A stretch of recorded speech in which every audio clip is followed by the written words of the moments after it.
Hey everyone, in this video, I'll show you how to remove unknown devices from your Gmail account.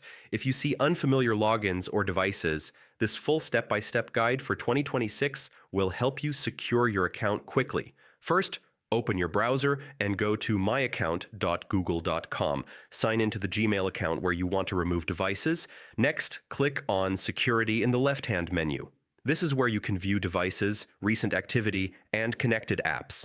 Under Your Devices, click Manage Devices. Here, you'll see a list of all devices currently signed into your Gmail account. Look carefully at each device. If you see a device you don't recognize, note the last activity and location. Sometimes it could be an old device you forgot about, but suspicious entries should be removed. Click on the device you want to remove, then select Sign Out. This immediately logs that device out of your Gmail account. After removing unknown devices, change your Gmail password immediately. Also, enable two-step verification for extra security.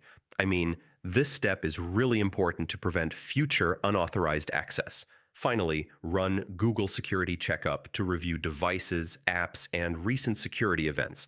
It helps you make sure your account is fully protected. And that's how to remove unknown devices from your Gmail account step by step in 2026. If this guide helped you secure your account, like the video, subscribe to the channel, and I'll see you in the next tutorial.